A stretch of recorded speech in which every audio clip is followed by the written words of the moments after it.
Well, we all know the expression, who's man's best friend? Indeed. Woof, woof. It's a dog. It's a dog. Well, not when you're around, Vicki. But when you're not around, a dog is a good friend, for sure. Well, you know, we hear a lot of stories about people's dogs and their pets, and you know, they really like having a child. Indeed. And recently we've talked about some of the medical benefits of having a dog. For one thing, they're a good antidepressant. Isn't that something? Spend Yes. a few minutes with the dog, you're feeling good, you're petting the dog, your endorphins go up, your cortisol levels go down, you relax, there's less anxiety, become more activated. And we're doing that in so many places now.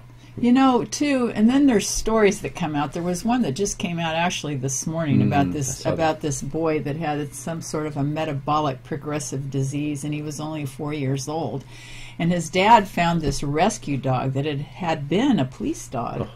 And this connection between the dog and the child was Powerful. just amazing. The dog could anticipate what was going on. He would let them know when his oxygen levels were dropping. Or when his balance wasn't right, he was there to help him with his balance. Or when he was going to have a seizure, he could even predict all that. He would start running around in a circle or do something to alert the parents. Well, we've all heard of, you know, dogs for the blind and dogs Sure. for the hearing impaired and that kind of But thing. the camaraderie, you know, is a really big thing.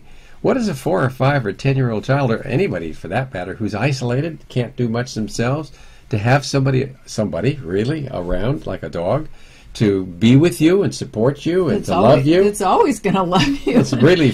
be loyal and always there. Yeah, and then there are things like convalescent hospitals or hospitals where people are really sick and the dog is something that cheers them up. It's an amazing thing that we should really be focusing on. And there are dogs that have even been trained to diagnose cancers. Right. We know that there are different chemicals that come out in the breath that we can identify with spectrophotometers. We know there are thousands of chemicals that come out in the breath, but the dog has got a sensitivity to smell those things, and you can train them to smell certain kinds of smells that are associated with things like bladder cancer or lung cancer or prostate or breast cancer or melanomas. It's amazing that they can, and they're accurate. And I was also surprised to know that, like, if they could detect that you were going to have a seizure, that they can do things to protect you. Can tell you what your blood sugar levels are, if they're either too high or too low. They can do a lot of things to anticipate things that you might not have a way of knowing. It's really interesting that they can detect, like Vicki said, seizures. How would they know before a seizure is going to happen that it's going to happen?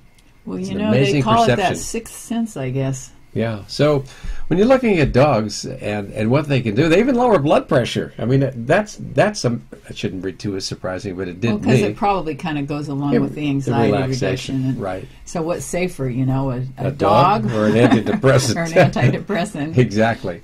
So Fido is our best friend a lot of the time, and we should be thinking about canine medicine as something that is really underutilized. The more practical we get and the simpler the things that we do, and we start looking at the emotional and spiritual aspects of what we should be doing in healthcare, we're going to get better results, and people are going to feel better too.